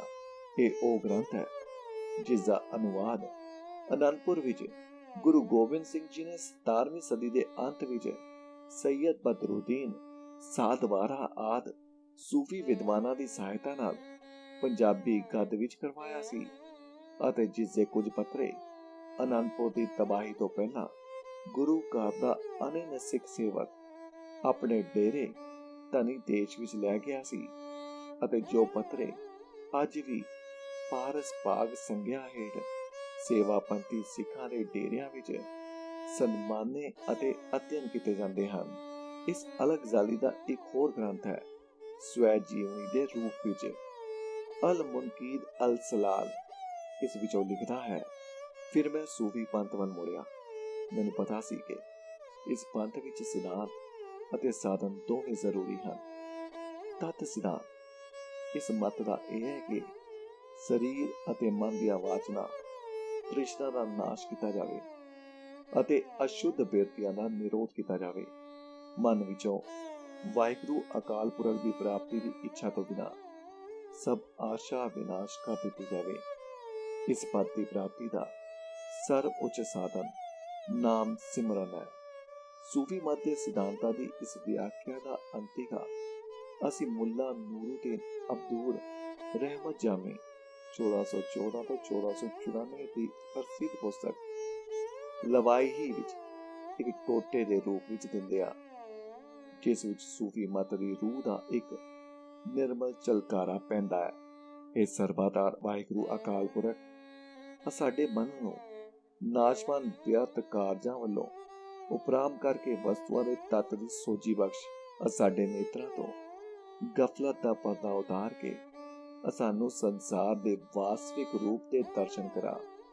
ਸਾਨੂੰ ਮਾਇਆ ਬ੍ਰਹਮ ਰੂਪ ਹੋ ਕੇ ਨਾ ਪਾਸੇ ਆਪਣੇ ਸ਼ੁੱਧ ਰੂਪ ਉਤੋਂ ਮਾਇਆ ਰੂਪੀ ਭੁਲੇਖੇ ਦਾ ਪਰਦਾ ਸਾਡੀ ਬੁੱਧੀ ਉੱਤੇ ਨਾ ਪਾ। ਤੀਸਰਾ, ਸੂਫੀ ਮਤ ਦਾ ਨਿਕਾਸ ਜਾਂ ਮੂਲ ਕੀ ਹੈ? ਸੂਫੀ ਮਤ ਦੇ ਇਨ੍ਹਾਂ ਸਿਧਾਂਤਾਂ ਅਤੇ ਇਸ ਪੰਥ ਦੀ ਰੂਹ ਦਾ ਸੋਮਾ ਕੀ ਹੈ? ਪਿੱਛੇ ਦੱਸ ਆਏ ਹਾਂ ਕਿ ਈਸਾਈ ਮਤ ਦੇ ਤਪੀ ਤਿਆਗੀ ਸਾਧੂਆਂ ਦੀ ਵਿਚਾਰਧਾਰਾ, ਜਿਸ ਉੱਤੇ ਇੱਕ ਨਵੀਨ ਅਫਲਾਤੂਨਵਾਦ ਦੇ ਵਿਚਾਰਾਂ ਦੀ ਪਾਂਝ ਚੜੀ ਹੋਈ ਹੈ। ਸੂਫੀ ਮਤ ਦਾ ਸੋਮਾ ਪ੍ਰਾਚੀਨ ਸੂਫੀਆਂ ਦੀਆਂ ਆਪਣੀਆਂ ਲਿਖਤਾਂ ਤੋਂ ਅਤੇ ਆਧੁਨਿਕ ਯੂਰਪੀ ਵਿਦਵਾਨਾਂ ਦੀਆਂ ਲਿਖਤਾਂ ਤੋਂ ਸਪਸ਼ਟ ਹੁੰਦਾ ਹੈ। ਇਹ ਵੀ ਦੱਸ ਆਏ ਹਾਂ ਕਿ ਸੂਫੀ ਮਤ ਦੇ ਮਹਾਨ ਲਿਖਾਰੀ ਤੇ ਵਿਦਵਾਨ ਕੁਰਾਨ ਅਤੇ ਹਦੀਸ ਨੂੰ ਸੂਫੀ ਮਤ ਦਾ ਆਧਾਰ ਅਤੇ ਪ੍ਰਮਾਣ ਮਿੱਥਦੇ ਹਨ। ਅਜਿਹੀ ਮਿੱਥਣ ਦੀ ਆਵਸ਼ਕਤਾ ਕਿਉਂ ਹੋਈ? ਉਹਨਾਂ ਰਾਜਸੀ ਕਾਰਨਾਂ ਵੱਲ ਵੀ ਇਸ਼ਾਰਾ ਪਿੱਛੇ ਹੋ ਚੁੱਕਾ ਹੈ। ਇਸ ਵਿੱਚ ਸੰਦੇਹ ਨਹੀਂ ਕਿ ਭਾਵੇਂ ਕੁਰਾਨ ਸ਼ਰੀਫ ਵਿੱਚ ਬਹੁਤ ਅਤੇ ਵਿਸ਼ੇਸ਼ ਕਰਕੇ ਰਾਜ ਸਮਾਜ ਦੀਆਂ ਸਮੱਸਿਆਵਾਂ ਉੱਤੇ ਹੀ ਸ਼ਰੂਤੀ ਸਮ੍ਰਿਤੀ ਵਿਧਾਨ ਵਰਣਨ ਕੀਤੇ ਹੋਏ ਹਨ, ਪਰ ਕੁਝ ਵਾਕ ਆਇਤਾਂ ਕੁਰਾਨ ਸ਼ਰੀਫ ਵਿੱਚ ਐਸੀਆਂ ਵੀ ਹਨ ਜੋ ਕਿ ਤਪ ਤਿਆਗ ਆਦਿਕ ਸਾਧਨਾ ਨੂੰ ਧਾਰਮਿਕ ਜੀਵਨ ਦਾ ਅੰਗ ਬਿਆਨ ਕਰਦੀਆਂ ਹਨ ਅਤੇ ਵਾਹਿਗੁਰੂ ਅਕਾਲ ਪੁਰਖ ਨੂੰ ਸਰਵ ਵਿਆਪਕ, ਅੰਤਰਯਾਮੀ ਅਤੇ ਪ੍ਰੇਮ ਭਗਤੀ ਦੁਆਰਾ ਪ੍ਰਾਪਤ ਹੋਣ ਵਾਲਾ ਵਰਣਨ ਕਰਦੀਆਂ ਹਨ। ਅਜਿਹੀਆਂ ਆਇਤਾਂ ਇੱਕ ਹੱਥ ਦੀਆਂ ਉਂਗਲਾਂ ਉੱਤੇ ਗਿਣਨ ਜੋਗੀਆਂ ਹੀ ਭਾਵੇਂ ਹਨ, ਪਰ ਹਨ ਜ਼ਰੂਰ। ਅਤੇ ਸੂਫੀ ਮਤ ਨੂੰ ਜਦੋਂ ਇਸਲਾਮੀ ਰਾਜ ਸਮਾਜ ਦੀਆਂ ਸਰਬ ਸੱਤਾ ਸੰਪੰਨ ਸ਼ਕਤੀਆਂ ਤੋਂ ਅਭੈ ਪਦ ਪ੍ਰਾਪਤੀ ਦੀ ਲੋੜ ਪਈ ਤਾਂ ਇਹਨਾਂ ਆਇਤਾਂ ਦਾ ਹੀ ਸਹਾਰਾ ਲਿਆ ਗਿਆ, ਜਿਵੇਂ ਕਿ ਅਸੀਂ ਮਨੁੱਖ ਦੀ ਸਹਾਰਕ ਤੋਂ ਵੀ ਉਸਦੇ ਨੇੜੇ ਆ। ਜਿਸ ਵੱਲ ਤੂੰ ਆਪਣਾ ਮੂੰਹ ਮੋੜੇ ਉਸੇ ਦਸਾ ਰੱਬ ਦਾ ਮੂੰਹ ਹੈ। ਜਿਨ੍ਹਾਂ ਨੂੰ ਰੱਬ ਪਿਆਰ ਕਰਦਾ ਹੈ ਉਹ ਰੱਬ ਨਾਲ ਪ੍ਰੇਮ ਕਰਦੇ ਹਨ। ਇਹ ਵੀ ਸਪਸ਼ਟ ਹੈ ਕਿ ਨਵੀਨ ਅਫਲਾਤੂਨਵਾਦ ਦੇ ਕੇਂਦਰੀ ਸਿਧਾਂਤ ਸ਼ਬਦ ਸ਼ਕਤੀ ਨੂੰ ਮੁਹੱਈਯੁੱਦੀਨ ਇਬਨ ਅਲ ਅਰਬੀ 1165 ਤੋਂ 1240 ਵਰਗੇ ਧੁਰੰਧਰ ਵਿਦਵਾਨਾਂ ਨੇ ਧਿਆਨੀ ਮੁਹੰਮਦ ਅਲ ਹਕੀਕਤਨ ਮੁਹੰਮਦੀਆ ਦੇ ਸਿਧਾਂਤ ਵਿੱਚ ਪਲਟ ਕੇ ਪਰਮੇਸ਼ਵਰ ਅਤੇ ਈਸ਼ਵਰ ਦੇ ਸਿਧਾਂਤਾਂ ਨਾਲ ਇਸਲਾਮ ਦਾ ਮੇਲ ਕਰਨ ਦਾ ਭਰਪੂਰ ਅਤੇ ਸਫਲ ਯਤਨ ਕੀਤਾ। ਇਸ ਲਈ ਸੂਫੀ ਮਤ ਦਾ ਰਿਣ ਨਵੀਨ ਅਫਲਾਤੂਨਵਾਦ ਅਤੇ ਕੁਰਾਨ ਹਦੀਸ ਵੱਲੋਂ ਇਨਕਾਰਿਆ ਨਹੀਂ ਜਾ ਸਕਦਾ, ਪਰ ਇਹ ਮੰਨਣਾ ਕਿ ਈਸਾਈਅਤ ਦੇ ਤਪ ਤਿਆਗ ਦੇ ਸਿਧਾਂਤ ਨਵੀਨ ਅਫਲਾਤੂਨਵਾਦ ਵਿੱਚ ਗੁੱਦੇ ਹੋਏ ਜਾਂ ਕੁਰਾਨ ਹਦੀਸ ਹੀ ਸੂਫੀ ਮਤ ਦਾ ਮੌਲਿਕ ਅਤੇ ਅਸਲੀ ਸੋਮਾ ਹਨ। ਜਿਵੇਂ ਕਈ ਅੱਜ ਕੱਲ੍ਹ ਦੇ ਆਧੁਨਿਕ ਵਿਦਵਾਨ ਕਹਿੰਦੇ ਹਨ ਕਿ ਬੜੀਆਂ ਔਕੜਾਂ ਦਾ ਹਾਮਿਲ ਹੈ। ਇਹ ਠੀਕ ਹੈ ਕਿ ਸੂਫੀ ਮਤ ਦਾ ਮੱਠ ਕੇਂਦਰਿਤ ਜੀਵਨ ਧਾਰਮਿਕ ਸਾਧਨਾਂ ਨੂੰ ਪੰਥ ਦੀ ਤੁਲਨਾ ਦੇਣਾ ਅਜਿਹੀਆਂ ਰੋਰੀਤਾਂ ਹਨ ਜੋ ਕਿ ਨਵੀਨ ਅਫਲਾਤੂਨਵਾਦ ਅਤੇ ਈਸਾਈ ਤਪੀਆਂ ਤੋਂ ਮੰਗਵੀਆਂ ਲਈਆਂ ਹੋਈਆਂ ਸਪਸ਼ਟ ਹੁੰਦੀਆਂ ਹਨ ਅਤੇ ਦੁਆਰੀ ਕੀ ਸ਼ਹਾਦਤ ਵੀ ਇਸੇ ਪਾਸੇ ਹੀ ਇਸ਼ਾਰਾ ਕਰਦੀ ਹੈ। ਪ੍ਰਸਿੱਧ ਅਰਬੀ ਗ੍ਰੰਥਕਰਤਾ, ਵਿਦਵਾਨ ਅਤੇ ਲਿਖਾਰੀ ਅਤੇ ਇਬਨ ਰੁਸ਼ਦ, ਇਬਨ ਅਰਬੀ ਅਤੇ ਅਲ-ਗਜ਼ਾਲੀ ਸਪਸ਼ਟ ਤੌਰ ਉਤੇ ਯੂਨਾਨੀ ਫਲਸਫੇ, ਵਿਸ਼ੇਸ਼ ਕਰਕੇ ਅਫਲਾਤੂਨ ਅਤੇ ਅਰਸਤੂ ਦੀਆਂ ਲਿਖਤਾਂ ਤੋਂ ਪ੍ਰਭਾਵਿਤ ਹੋਏ ਹਨ। ਇਹ ਸਿੱਧ ਹੈ ਕਿ ਨਵੀਨ ਅਫਲਾਤੂਨਵਾਦੀ ਵਿਦਵਾਨਾਂ ਨੇ 6ਵੀਂ ਸਦੀ ਵਿੱਚ ਈਰਾਨ ਦੇਸ਼ ਵਿੱਚ ਨੌਸ਼ਿਰਵਾ 529 ਤੋਂ 579 ਈਸਵੀ ਦੇ ਦਰਬਾਰ ਵਿੱਚ ਪਨਾਹ ਲਈ ਸੀ। ਪ੍ਰਸਿੱਧ ਫਾਰਸੀ ਪੱਤਰਿਕਾ ਫਹਿਰਿਸਤ 1988 ਵਿੱਚ ਪਲਾਟੀਨੀਸ ਅਤੇ ਪੋਰਫਿਰੀ ਜਗਤ ਪ੍ਰਸਿੱਧ ਨਵੀਨ ਅਫਲਾਤੂਨਵਾਦੀਆਂ ਨੇ ਨਾਮ ਇਸ ਸਿਲਸਿਲੇ ਵਿੱਚ ਅੰਕਿਤ ਕੀਤੇ ਹਨ। ਇਸ ਲਈ ਸੂਫੀ ਮਤ ਵਿੱਚ ਨਵੀਨ ਅਫਲਾਤੂਨਵਾਦ ਦਾ ਰਲਾ ਹੋਣਾ ਕੋਈ ਅਚੰਭੇ ਦੀ ਗੱਲ ਨਹੀਂ, ਪਰ ਨਵੀਨ ਅਫਲਾਤੂਨਵਾਦ ਵੀ ਤਾਂ ਨਿਰਸੰਦੇਹ ਭਾਰਤ ਦੀ ਵਿਚਾਰਧਾਰਾ ਅਤੇ ਦਰਸ਼ਨ ਫਲਸਫੇ ਦੀ ਹੀ ਉਪਜ ਹੈ। ਫਿਰ ਦੋ ਸਿਧਾਂਤ ਸੂਫੀ ਮਤ ਦੇ ਸਰਵਿਆਪੀ ਬ੍ਰਹਮ ਦਾ ਸਿਧਾਂਤ, ਜਿਵੇਂ ਕਿ ਗੁਰੂ ਅਮਰਦਾਸ ਜੀ ਦਾ ਵਾਕ ਹੈ, ਇਹ ਇਸ ਸੰਸਾਰ ਤੁਮ ਦੇਖਦੇ, ਇਹ ਹਰ ਕਾ ਰੂਪ ਹੈ, ਹਰ ਰੂਪ ਨਦਰੀ ਆਇਆ। ਅਤੇ ਪੁਨਰ ਜਨਮ ਦਾ ਸਿਧਾਂਤ ਅਜਿਹੇ ਸਿਧਾਂਤ ਹਨ ਜਿਹੜੇ ਕਿ ਨਵੀਨ ਅਫਲਾਤੂਨਵਾਦ ਵਿੱਚੋਂ ਨਿਕਲੇ ਸਹੀ ਨਹੀਂ ਕੀਤੇ ਜਾ ਸਕਦੇ। ਅਨਲ ਹਕ ਦੇ ਸਿਧਾਂਤ ਦੀ ਸ਼ਹਾਦਤ ਦੇਣ ਵਾਲੇ ਮਨਸੂਰ ਅਲ ਹਲਾਜ ਬਾਬਤ ਇਹ ਸਪਸ਼ਟ ਲਿਖਿਆ ਹੈ ਕਿ ਉਹ ਭਾਰਤ ਵਿੱਚ ਮੰਤਰ ਤੰਤਰ ਆਦਿ ਵਿਦਿਆ ਸਿੱਖਣ ਆਇਆ ਸੀ। ਕਈ ਬੜੇ ਪ੍ਰਸਿੱਧ ਸੂਫੀ ਭਾਰਤ ਆਏ ਜਾਂ ਭਾਰਤੀ ਸਭਿਅਤਾ ਦੇ ਕੇਂਦਰਾਂ ਵਿੱਚ ਆ ਪਹੁੰਚੇ। ਫਰੀਦੁਦੀਨ ਅਤਾਰ 12ਵੀਂ ਸਦੀ ਭਾਰਤ ਅਤੇ ਤੁਰਕਿਸਤਾਨ ਦੀ, ਜਿੱਥੇ ਕਿ ਮਹਾਯਾਨ ਬੋਧੀ ਪ੍ਰਭਾਵ ਤੇ ਵਿਦਿਆ ਪ੍ਰਚਲਿਤ ਸੀ, ਯਾਤਰਾ ਕਰਦਾ ਰਿਹਾ। ਜਲਾਲੁਦੀਨ ਰੂਮੀ ਮ੍ਰਿਤਿੂ 1273 ਦਾ ਜਨਮ ਬਲਖ ਵਿੱਚ ਹੋਇਆ। ਜੋ ਕਿ ਕੁਝ ਸਦੀਆਂ ਪਹਿਲਾਂ ਮੱਧ ਏਸ਼ੀਆਈ ਮਹਾਯਾਨ ਪੋਥੀਆਂ ਦਾ ਪ੍ਰਸਿੱਧ ਕੇਂਦਰ ਸੀ। ਸ਼ੇਖ ਸਾਦ ਦੀ ਮ੍ਰਿਤਿੂ 1292 ਬਲਕ ਗਜ਼ਨੀ ਗੁਜਰਾਤ ਅਤੇ ਪੰਜਾਬ ਦੀ ਯਾਤਰਾ ਉੱਤੇ ਆਉਣਾ ਆਪਣੀਆਂ ਲਿਖਤਾਂ ਵਿੱਚ ਆਪ ਮੰਨਦਾ ਹੈ। ਦੱਖਣ ਦੇ ਸੁਲਤਾਨ ਮੁਹੰਮਦ ਬੇਹੰਮਣੀ ਨੇ ਹਾਫਿਜ਼ ਨੂੰ ਹਿੰਦ ਬੁਲਾ ਕੇ ਭੇਜਿਆ ਸੀ ਅਤੇ ਇਸ ਜਹਾਜ਼ ਵਿੱਚ ਉਹ ਈਰਾਨ ਤੋਂ ਆ ਰਿਹਾ ਸੀ। ਉਸਦੇ ਟੁੱਟ ਜਾਣ ਦੇ ਕਾਰਨ ਹੀ ਉਹ ਭਾਰਤ ਪੁੱਜ ਨਾ ਸਕਿਆ, ਪਰ ਇਸ ਵਿੱਚ ਸੰਦੇਹ ਨਹੀਂ ਜਾਪਦਾ ਕਿ ਹਾਫਿਜ਼ ਭਾਰਤ ਦੇ ਦਰਸ਼ਨ ਫਲਸਫੇ ਦੀ ਭਲੀ ਪ੍ਰਕਾਰ ਸੋਚੀ ਨਹੀਂ ਰੱਖਦਾ ਸੀ। ਪਿੱਛੇ ਕਹਿ ਕੇ ਆਏ ਹਾਂ ਕਿ 8ਵੀਂ ਸਦੀ ਤੋਂ ਪਿੱਛੋਂ ਬਗਦਾਦ ਵਿੱਚ ਸੰਸਕ੍ਰਿਤ ਦੇ ਗ੍ਰੰਥਾਂ ਦੇ ਅਰਬੀ ਵਿੱਚ ਉਲੇਟੇ ਹੋਣੇ ਆਰੰਭ ਹੋ ਗਏ ਸਨ। 11ਵੀਂ ਸਦੀ ਵਿੱਚ ਅਲ-ਬਰੂਨੀ ਨੇ ਜਿਸ ਸ਼ੌਕ ਤੇ ਮਿਹਨਤ ਨਾਲ ਭਾਰਤੀ ਗ੍ਰੰਥਾਂ ਦਾ ਅਧਿਐਨ ਕੀਤਾ, ਉਸ ਤੋਂ ਸਪਸ਼ਟ ਹੈ ਕਿ ਭਾਰਤ ਦੇਸ਼ ਨੂੰ ਅਧਿਆਤਮ ਵਿਦਿਆ ਅਤੇ ਹੋਰ ਅਨਿਆ ਵਿਦਿਆਵਾਂ ਦਾ ਸੋਮਾ ਮੰਨਿਆ ਜਾਂਦਾ ਸੀ। ਬਗਦਾਦ ਦਾ ਖਲੀਫਾ ਮਾਮੂਨ ਭਾਰਤੀ ਬ੍ਰਾਹਮਣਾਂ ਅਤੇ ਵਿਦਿਆਵਾਨਾਂ ਦੇ ਕਥਾ ਵਿਖਿਆਨ ਸੁਣਨ ਅਤੇ ਉਹਨਾਂ ਨੂੰ ਸਨਮਾਨਣ ਦੇ ਕਾਰਨ ਅਮੀਰੁਲ ਮੋਮਨੀਨ ਦੀ ਥਾਂ, ਜੋ ਕਿ ਸਭ ਮੁਸਲਮਾਨ ਖਲੀਫਿਆਂ ਦੀ ਪ੍ਰਮਾਣਿਕ ਉਪਾਧੀ ਸੀ, ਅਮੀਰੁਲ ਕਾਫਰੀਨ ਦੀ ਉਪਾਧੀ ਨਾਲ ਚੋਰੀ ਸਤਕਾਰੇ ਜਾਣ ਦੀ ਥਾਂ ਮੁਸਲਮਾਨ ਉਲਮਾਵਾਂ ਵਿੱਚ ਤ੍ਰਿਕਾਰਿਆ ਜਾਂਦਾ ਸੀ। ਇਸਲਾਮ ਦੇ ਜਨਮ ਲੈਣ ਤੋਂ ਪਹਿਲਾਂ ਅਰਬ ਦੇਸ਼ ਅਤੇ ਭਾਰਤ ਦੇ ਵਪਾਰਿਕ ਸੰਬੰਧ ਪ੍ਰਾਚੀਨ ਸਮਿਆਂ ਤੋਂ ਸਨ ਅਤੇ ਵਪਾਰ ਤੇ ਸਭਿਅਤਾ ਆਪੋ ਵਿੱਚ ਸਕਿਆ ਪੈਣਾ ਪ੍ਰਮਾਣਿਕ ਹਨ। ਯਿਸੂ ਮਸੀਹ ਦੇ ਜਨਮ ਤੋਂ 3 ਸਦੀਆਂ ਪਹਿਲਾਂ ਅਸ਼ੋਕ ਦੇ ਸਮੇਂ ਤੋਂ ਲੈ ਕੇ ਤੁਰਕਿਸਤਾਨ ਅਤੇ ਮੱਧ ਏਸ਼ੀਆ ਦੇ 8ਵੀਂ ਸਦੀ ਵਿੱਚ ਇਸਲਾਮ ਦੇ ਰਾਸੀ ਪ੍ਰਭਾਵ ਹੇਠ ਆਉਣ ਤੱਕ ਅਫਗਾਨਿਸਤਾਨ ਅਤੇ ਤੁਰਕਿਸਤਾਨ ਬੋਧੀਆਂ ਦੇ ਪ੍ਰਸਿੱਧ ਕੇਂਦਰ ਕੋਈ 1000 ਵਰ੍ਹਾ ਰਹੇ ਹਨ। ਖੁਰਾਸਾਨ ਅਤੇ ਬਲਕ ਵਿੱਚ, ਜਿੱਥੇ ਕਿ ਪਹਿਲੋ ਪਹਿਲ ਸੂਫੀ ਮਤ ਦਾ ਵਿਕਾਸ ਹੋਣਾ ਮੰਨਿਆ ਜਾਂਦਾ ਹੈ, ਮਹਾਯਾਨੀ ਬੋਧੀਆਂ ਦੇ ਪ੍ਰਤਿਸ਼ਠਿਤ ਵਿਸ਼ਵ ਵਿਦਿਆਲੇ ਅਤੇ ਪੁਸਤਕਾਲੇ ਸਨ। ਇਹ ਇਸ ਗੱਲ ਦਾ ਸਬੂਤ ਹੈ ਕਿ ਸੂਫੀ ਮਤ ਵਾਸਤਵ ਵਿੱਚ ਭਾਰਤੀ ਅਧਿਆਤਮਵਾਦ ਦਾ ਇਸਲਾਮੀ ਰੂਪ ਹੀ ਹੈ, ਜਿਸ ਨੇ ਇਸਲਾਮੀ ਰਾਜਸੀ ਤੇਜ ਅਤੇ ਅਸਹਿਣਸ਼ੀਲਤਾ ਬਿਰਤੀਆਂ ਦੇ ਭੈ ਤੋਂ ਸਵੈ ਰੱਖਿਆ ਲਈ ਆਪਣਾ ਮੂੰਹ ਕੱਜ ਲਿਆ ਹੈ ਅਤੇ ਪਹਿਰਾਵਾ ਬਦਲ ਲਿਆ ਹੈ। ਸ਼ਕੀਕ ਬਲਕੀ ਮ੍ਰਿਤਿੂ 810 ਪ੍ਰਸਿੱਧ ਪੁਰਾਤਨ ਸੂਫੀ ਅਬੂ ਬਿਨ ਅਦਮ ਦਾ ਚੇਲਾ ਸੀ। ਸ਼ਕੀਕ ਦੇ ਪੋਤਰੇ ਨੇ ਆਪਣੇ ਬਾਬੇ ਦੇ ਸੂਫੀ ਮਤ ਵੱਲ ਪ੍ਰੇਰਿਤ ਹੋਣ ਦੀ ਜੋ ਕਥਾ ਦੱਸੀ ਹੈ, ਉਹ ਬੜੀ ਮਨੋਰੰਜਕ ਹੈ ਅਤੇ ਸਾਡੇ ਸੂਫੀ ਮਤ ਦੇ ਨਿਕਾਸ ਬਾਰੇ ਸਿਧਾਂਤ ਦੀ ਪੁਸ਼ਟੀ ਕਰਦੀ ਹੈ। ਉਹ ਕਹਿੰਦਾ ਹੈ, ਮੇਰਾ ਬਾਬਾ 300 ਪਿੰਡਾਂ ਦੀ ਭੌਂ ਦਾ ਮਾਲਕ ਸੀ, ਪਰ ਜਦੋਂ ਉਹ ਵਿਸ਼ਗਤ ਦੀ ਲੜਾਈ ਵਿੱਚ ਮਾਰਿਆ ਗਿਆ ਤਾਂ ਉਸ ਕੋਲ ਆਪਣੇ ਕਫਨ ਜੋਗਾ ਕਪੜਾ ਵੀ ਨਹੀਂ ਸੀ, ਕਿਉਂ ਜੋ ਉਸਨੇ ਆਪਣੀ ਸਭਾ ਸੰਪਦਾ ਦਾਨ ਕਰ ਛੱਡੀ ਸੀ। ਜਦੋਂ ਗੱਭਰੂ ਸੀ ਤਾਂ ਉਹ ਵਪਾਰ ਕਰਨ ਲਈ ਤੁਰਕਿਸਤਾਨ ਗਿਆ। ਉੱਥੋਂ ਬੁੱਧ ਮਤ ਦੇ ਅਨੁਯਾਈ ਵੈਸ਼ੀ ਸਿੱਖ ਮੰਤਰਣ ਮਤ ਦੇ ਤੁਰਕ ਵਸਦੇ ਸਨ। ਮੇਰਾ ਬਾਬਾ ਉਹਨਾਂ ਦੇ ਵਿਹਾਰ ਵਿੱਚ ਗਿਆ। ਉੱਥੇ ਉਹ ਉਹਨਾਂ ਤੁਰਕਾਂ ਦੇ ਭਿੱਖੂ ਨੂੰ ਮਿਲਿਆ। ਉਸ ਭਿੱਖੂ ਦਾ ਸਿਰ ਅਤੇ ਮੂੰਹ ਘੋਣ-ਮੌਨ ਸੀ ਅਤੇ ਉਸਨੇ ਲਾਲ ਬਸਤਰ ਪਾਏ ਹੋਏ ਸਨ। ਸ਼ਕੀਕ ਨੇ ਉਸ ਨੂੰ ਕਿਹਾ, ਇਹ ਤੁਹਾਡਾ ਆਚਾਰ ਵਿਹਾਰ ਝੂਠਾ ਹੈ। ਇਹ ਲੋਕ, ਤੂੰ ਅਤੇ ਸਾਰਾ ਜਗਤ ਇੱਕੋ ਕਰਤਾਰ ਦੀ ਰਚਨਾ ਹਨ। ਉਸ ਜਿਹਾ ਹੋਰ ਕੋਈ ਨਹੀਂ। ਇਸ ਲੋਕ ਤੇ ਪਰਲੋਕ ਦਾ ਕਰਤਾ ਧਰਤਾ ਉਹ ਹੈ। ਉਹ ਸਰਬ ਸ਼ਕਤੀਮਾਨ ਤੇ ਸਰਬ ਪਾਲਕ ਹੈ। ਤਦ ਭਿੱਖੂ ਨੇ ਉੱਤਰ ਦਿੱਤਾ, ਤੇਰੇ ਬਚਨ ਅਤੇ ਕਰਮ ਇਕਸਾਰ ਨਹੀਂ ਹਨ। ਸ਼ਕੀਕ ਨੇ ਕਿਹਾ, ਇਹ ਕਿਵੇਂ? ਤਦ ਉੱਤਰ ਮਿਲਿਆ, ਤੂੰ ਕਹਿੰਦਾ ਹੈ ਤੇਰਾ ਕਰਤਾਰ ਹੈ ਜੋ ਕਿ ਸਰਬ ਸ਼ਕਤੀਮਾਨ ਅਤੇ ਸਰਬ ਪਾਲਕ ਹੈ, ਪਰ ਫਿਰ ਵੀ ਤੂੰ ਆਪਣੀ ਉਦਰਪੂਰਣਾ ਅਤੇ ਨਿਰਭੈ ਲਈ ਦੇਸ਼ ਵਿਦੇਸ਼ ਧੱਕੇ ਖਾਂਦਾ ਫਿਰਦਾ ਹੈ। ਜੋ ਕੁਝ ਤੂੰ ਕਹਿੰਦਾ ਹੈ, ਜੇ ਉਹ ਸੱਤ ਹੈ ਤਾਂ ਘਰ ਬਾਹਰ ਸਭ ਥਾਂ ਤੇ ਸਰਬ ਪਾਲਕ ਮੌਜੂਦ ਹੈ। ਇਸ ਲਈ ਆਪਣੇ ਉਦਮ ਦਾ ਤਿਆਗ ਕਰ। ਸ਼ਕੀਕ ਦਾ ਕਥਨ ਸੀ, ਮੇਰੇ ਤਪ ਤਿਆਗ ਦੇ ਜੀਵਨ ਦੀ ਨੀਂਹ ਉਸ ਤੁਰਕ ਨੇ ਰੱਖੀ ਹੈ।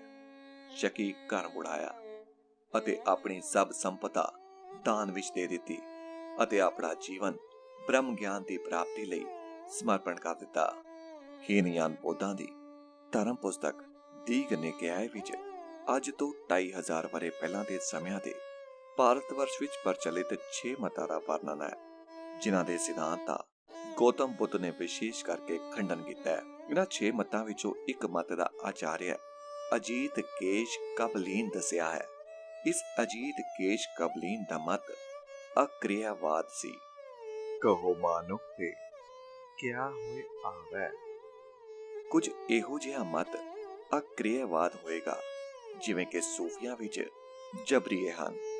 ਸਾਡਾ ਵਿਚਾਰ ਹੈ ਕਿ ਇਹ ਕੇਸ਼ ਕਬਲੀਨ ਸ਼ਬਦ ਹੀ ਮਸੀਹ ਦੇ ਜਨਮ ਤੋਂ ਪਹਿਲਾਂ ਮੱਧ ਏਸ਼ੀਆ ਵਿੱਚ ਪੁੱਜਾ, ਜਿੱਥੋਂ ਈਸਾਈ ਸਾਧੂਆਂ ਨੇ ਗ੍ਰਹਿਣ ਕੀਤਾ ਅਤੇ ਜੋ ਅੰਤ ਨੂੰ ਕੁਫਾ ਅਤੇ ਬਸਰੇ ਦੇ ਦੇਸ਼ ਵਿੱਚ ਪਹੁੰਚ ਕੇ 7ਵੀਂ 8ਵੀਂ ਸਦੀ ਵਿੱਚ ਸੂਫੀ ਦਾ ਅਰਬੀ ਰੂਪ ਧਾਰਨ ਕਰ ਗਿਆ। ਚੌਥਾ, ਸੂਫੀ ਮਤ ਦੇ ਵਿਕਾਸ ਦੀ ਸੰਖੇਪ ਜਿਹੀ ਰੂਪਰੇਖਾ। ਇਸ ਸੂਫੀ ਮਤ ਦਾ ਵਿਕਾਸ 8ਵੀਂ ਸਦੀ ਈਸਵੀ ਤੋਂ ਲੈ ਕੇ 15ਵੀਂ ਸਦੀ ਦੇ ਵਿਚਲੇ ਸਮੇਂ 700-800 ਸਾਲਾਂ ਵਿੱਚ ਇਸਲਾਮੀ ਦੇਸ਼ਾਂ ਵਿੱਚ ਹੋਇਆ ਅਤੇ ਸੂਫੀ ਮਤ ਨੇ ਬੜੇ ਤਪੀ ਤਿਆਗੀ ਪੰਡਿਤ ਵਿਦਵਾਨ ਅਤੇ ਲਿਖਾਰੀ ਸੰਸਾਰ ਨੂੰ ਦਿੱਤੇ ਹਨ। 4 ਪੀੜ 4 ਕੇਂਦਰ ਇਸ ਮਤ ਦੇ ਵਿਕਾਸ ਦੇ ਹਨ, ਜਿੱਥੇ ਕਿ ਇਹ ਫਲਿਆ ਫੁੱਲਿਆ ਅਤੇ ਇਸ ਦੇ ਮਹਾਨ ਸਿਧਾਂਤਾਂ ਅਤੇ ਸਾਧਨਾ ਦੀ ਰੂਪਰੇਖਾ ਵਿੱਚ ਰੰਗ ਭਰੇ ਗਏ। ਪਹਿਲਾ ਖੁਰਾਸਾਨ, ਦੂਜਾ ਮਰਵ, ਤੀਜਾ ਇਰਾਕ, ਚੌਥਾ ਬਗਦਾਦ। ਖੁਰਾਸਾਨ ਬਾਬਤ ਪਿੱਛੇ ਦੱਸ ਆਏ ਹਾਂ ਕਿ ਸੂਫੀ ਮਤ ਦਾ ਪੁਰਾਤਨ ਕੇਂਦਰ ਅਤੇ ਸੋਮਾ ਹੈ ਅਤੇ ਇਹੋ ਥਾਂ ਹੈ ਜਿੱਥੇ ਭਾਰਤੀ ਅਧਿਆਤਮਕ ਸਿਧਾਂਤਾਂ ਨੇ ਪਹਿਲੋ ਪਹਿਲ ਇਸਲਾਮੀ ਪਹਿਰਾਵਾ ਧਾਰਨ ਕੀਤਾ। ਇਬਰਾਹਿਮ ਬਿਨ ਅਦਮ ਮ੍ਰਿਤਿੂ 777, ਜਿਸਦਾ ਚੇਲਾ ਕੇ ਸ਼ਕੀਕ ਬਲਖੀ ਸੀ, ਖੁਰਾਸਾਨੀ ਕੇਂਦਰ ਦਾ ਹੀ ਮਹਾਨ ਪ੍ਰਤਿਸ਼ਠਿਤ ਸੂਫੀ ਹੈ। ਅਬੂ ਹਾਸ਼ਿਮ ਬਿਨ ਸ਼ਕੀਕ ਸੂਫੀ ਮ੍ਰਿਤਿੂ 776 ਅਤੇ ਅਲ ਹਸਨ ਅਲ ਬਸਰੀ ਵੀ ਇਸ ਖੁਰਾਸਾਨੀ ਕੇਂਦਰ ਦੇ ਅਨੁਯਾਈ ਹੀ ਗਿਣੇ ਜਾਣੇ ਯੋਗ ਹਨ। ਸਰਵ ਕੇਂਦਰ ਦਾ ਪ੍ਰਸਿੱਧ ਸੂਫੀ ਬਸ਼ੀਰ ਬਨਿਲ ਹਰੀਬ ਉਲ ਹਾਫੀ ਮ੍ਰਿਤਿੂ 841 ਹੈ, ਜਿਸਦਾ ਕਿ ਉਪਦੇਸ਼ ਸੀ ਕਿ ਧਾਰਮਿਕ ਜੀਵਨ ਦੀ ਰੂਹ ਲੋਕ ਉਸਤਤ ਨਿੰਦਾ ਦੇ ਤਿਆਗ ਵਿੱਚ ਹੈ। ਇਹ ਉਪਦੇਸ਼ ਪਿੱਛੋਂ ਜਾ ਕੇ ਸੂਫੀਆ ਦੇ ਮਲਾਮਤੀਆਂ ਫਿਰਕੇ ਦੇ ਆਧਾਰ ਬਣੇ, ਜਿਸ ਫਿਰਕੇ ਦਾ ਅਨੁਯਾਈ ਸਾਈਂ ਬੁੱਲੇ ਸ਼ਾਹ ਕਸੂਰੀ ਪੰਜਾਬੀ ਦਾ ਪ੍ਰਸਿੱਧ ਕਵੀ ਸੀ। ਮਲਾਮਤੀਏ ਆਪਣਾ ਵਿਵਹਾਰ ਜੀਵਨ ਜਾਣ-ਬੁੱਝ ਕੇ ਨਿੰਦਨੀਏ ਰੱਖਦੇ ਹਨ ਅਤੇ ਇਸ ਨੂੰ ਆਤਮ ਉਨਤੀ ਦਾ ਵਿਸ਼ੇਸ਼ ਸਾਧਨ ਮਿੱਥਦੇ ਹਨ। ਨਿੰਦੋ ਨਿੰਦੋ ਮੋਕੋ ਲੋਗ ਨਿੰਦੋ, ਨਿੰਦਾ ਜਨ ਕੋ ਖਰੀ ਪਿਆਰੀ। ਗੁਰੂ ਗ੍ਰੰਥ ਸਾਹਿਬ ਵਿੱਚ ਵੀ ਆਉਂਦਾ ਹੈ। ਅਬਦੁੱਲਾ ਬਿਨ ਅਲ ਮੁਬਾਰਕ ਮ੍ਰਿਤਿੂ 787 ਇਸ ਕੇਂਦਰ ਦਾ ਇੱਕ ਹੋਰ ਪ੍ਰਸਿੱਧ ਸੂਫੀ ਹੈ, ਜਿਸ ਨੇ ਕਿ ਹਦੀਸ਼ ਦੇ ਆਧਾਰ ਉਤੇ ਸੂਫੀ ਮਤ ਨੂੰ ਪ੍ਰਮਾਣਿਕ ਸਿੱਧ ਕਰਨ ਦਾ ਯਤਨ ਕੀਤਾ ਹੈ।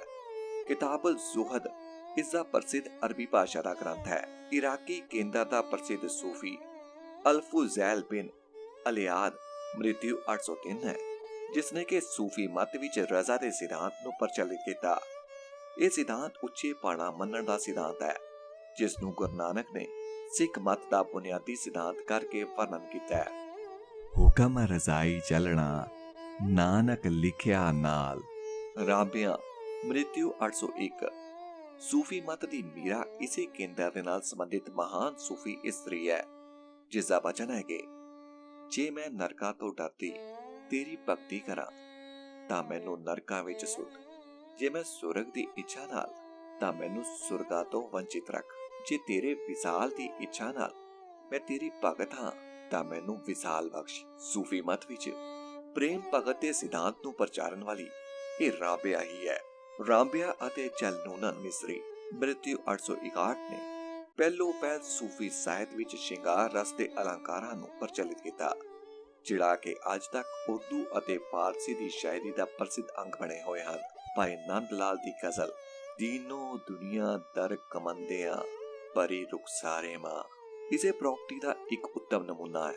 ਚੌਥਾ ਕੇਂਦਰ ਸੂਫੀ ਮਤ ਦਾ ਬਗਦਾਦ ਹੈ, ਜਿਸ ਨੂੰ ਕਿ ਅਰਬੀ ਕੇਂਦਰ ਕਹਿਣਾ ਵੀ ਉਚਿਤ ਹੈ, ਕਿਉਂ ਜੋ ਇਸਦੇ ਆਚਾਰਿਆ ਅਤੇ ਪੰਡਿਤ ਵਿਸ਼ੇਸ਼ ਕਰਕੇ ਅਰਬ ਲੋਕ ਸਨ।